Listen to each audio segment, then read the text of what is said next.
pouvoir monter une exposition dans ces lieux magnifiques, vraiment plein d'histoire, et que l'Amazonie, je crois qu'elle est encore plus vieille que cet endroit.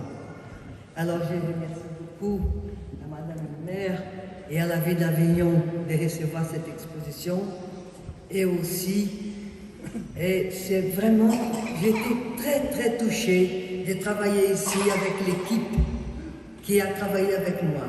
Vraiment, je monte des expositions un peu partout dans le monde, et travailler comme ça avec cette équipe, ça m'a donné un immense plaisir. Je vous remercie à tous, hein, vraiment beaucoup, merci beaucoup pour tout ce travail. C'est vraiment des gens infatigables, tout ce que j'ai voulu, ils ont fait. Merci beaucoup. Alors,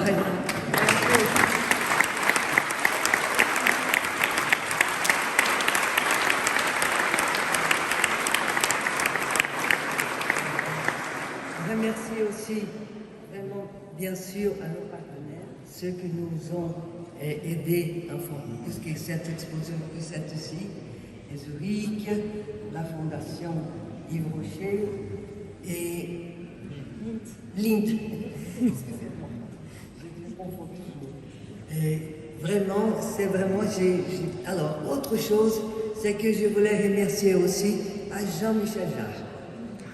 Il a fait une musique magnifique. Dès que j'ai pensé à cette exposition, j'ai toujours voulu qu'on rentre dans l'Amazonie et en écoutant les sons de l'Amazonie. Et alors nous avons trouvé dans un musée de Genève un grand archive des sons de l'Amazonie. Et alors Jean-Michel Jarre, il était très content de participer de ce projet, et il a fait cette musique, et tout au long de l'exposition, on écoute, et ça nous aide à avoir une immersion dans l'Amazonie. Alors merci beaucoup à tous, à vous tous qui soyez là, et j'espère que vous allez aimer l'exposition.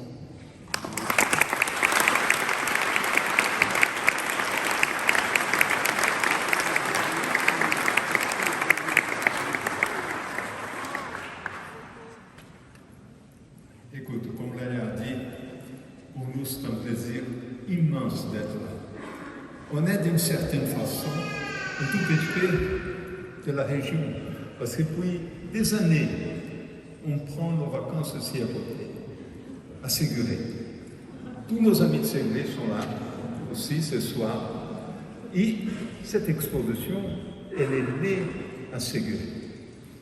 Et Elisabeth et Pierre Fabier, on était là, un samedi après-midi, dans le vernissage d'une exposition, et ils nous ont dit, les gars, pourquoi vous ne faites pas cette exposition que vous êtes en train de créer à Avignon, au Palais des Papes?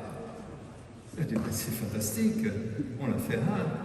Et là, ils ont tout organisé, ils ont organisé un meeting avec Madame la maire dans les jours les plus froids de ma vie. C'était au mois de janvier de 2021, on est venu ici, mais ça faisait un froid de canard. Et voilà, comme ça a commencé, et aujourd'hui, on matérialise cette exposition. Comme Léa était en train de remercier,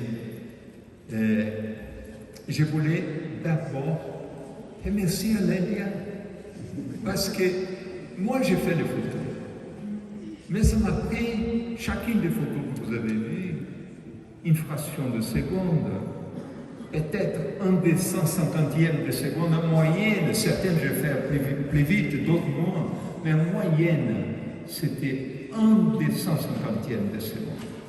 Si vous multipliez les 200 photos, tout ensemble est à moins d'un seconde. Et donc, mais le grand travail, c'est Léa qui a fait. De faire toute cette scénographie, de faire toute cette incroyable préparation, cette mise en scène, pour donner des valeurs à une idée, pour donner des valeurs à un travail que j'ai mis des années pour les réaliser, même si c'est matérialisé en quelques secondes. Ça m'a pris peut-être tout ensemble, les images sont là, 9 ans de travail. Et donc, son travail c'est essentiel dans ma vie. Je voulais faire un remerciement tout spécial à Zurich Assurance. Parce que Zurich, c'est notre partenaire dans toutes nos expositions amazoniennes dans le monde entier. Zurich, c'est une entreprise très écologique. La direction de Zurich est très proche de la nature. Ils sont nos partenaires au Brésil où on est en train de planter ensemble des millions d'arbres. Chez eux, il y a une vraie préoccupation avec le réchauffement planétaire. Et là, on a trouvé une réponse colossale à toutes nos préoccupations et un partenaire d'une qualité éthique exceptionnelle. On remercie aussi qu'il y a déjà fait à Groupe Rocher et à MIT Énergie, qui sont nos partenaires là aussi. Et je voulais simplement insister un tout petit peu plus. Il a déjà remercié ses équipes d'ici, mais pour vous dire qu'on n'a jamais travaillé avec des équipes comme on a travaillé ici. C'est très difficile d'amener une exposition dans un musée, dans un endroit où il y en a des commissaires, où il y en a toute une équipe chargée de préparer des expositions. Et on arrive avec une exposition tout prête. Il y en a une résistance normalement énorme. Ici, c'était au contraire.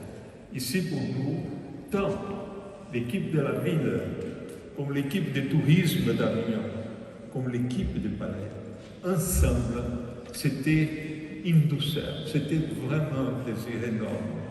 Il y a certaines expositions qui, après qu'on a fini l'installation, moi, l'année plus fort que moi, même moi je partais à l'hôpital, c'était épuisé de ne pas garder, n'est-ce pas? Mais ici, non, ici pour nous, c'était un plaisir énorme. Les gars, je vous remercie beaucoup. Cette exposition, elle est importante pour nous, très importante. Parce que, bien sûr, on est brésilien et on est très concerné avec ce qui se passe avec la forêt amazonienne. Avec le gouvernement présent du Brésil, on essaye de détruire cette forêt. À tout prix, on a un gouvernement prédateur, un gouvernement réactionnaire, horrible, vraiment horrible. Et on se bat avec des organisations indiennes pour regarder cette exposition. Lélia et moi, on fait une présentation informative, il y a beaucoup d'informations. Une présentation esthétique, parce que mon langage photographique est un langage purement esthétique. Mais la présentation sociale, politique de cette exposition est faite par les leaders indiens qui sont dans les cases indiennes, dans l'exposition, dans les vidéos, qui racontent ce qu'ils sont en train de souffrir. La destruction de cette forêt, elle s'est passée depuis 40 ans. C'est très récent. On a perdu une surface beaucoup plus grande que la surface de la France dans l'Amazonie. L'espace amazonien brésilien, il est plus de 8 fois plus grand que la France. Il est énorme. Mais on a perdu déjà 17,25% de l'Amazonie. Mais on a l'impression que c'est seulement nous, les Brésiliens, qui avons détruit l'Amazonie. Ce n'est pas vrai. On a détruit tous ensemble. C'est notre société de consommation qui a détruit cette forêt. Vous savez, qu'on consomme des bois, des très bons bois durs, tropicaux, on ne se pose pas de questions d'où ils viennent. Une grande majorité vient de là-bas. On achète des bois très bon marché, de très bonne qualité, parce qu'on abat les forêts, on amène ici. Une bonne partie de vos vaches, de nos cochons en France, ils sont grossis avec des sojas qui sont produits en Amazonie, dans des endroits où on a bâti la forêt. Une partie de la viande qu'on consomme en Europe vient de l'Amazonie. Vous savez, on a un grand accord qu'on est en train de faire avec les Mercosur, que c'est le marché commun latino-américain, pour avoir des produits agricoles plus bon marché pour l'Europe. Mais où est-ce qu'on va obtenir ces produits du bon marché? C'est dans les nouvelles frontières. On va abattre la forêt amazonienne pour produire pour vous, les Européens, qui sont déjà tellement riches que vous n'avez pas besoin d'aller nous détruire pour que vous deveniez avoir une vie plus confortable. Vous savez, c'est un problème de nous tous. On a détruit ensemble, et c'est à nous tous de protéger ensemble cette forêt. Il faut faire très attention au moment de donner son voix, de voter.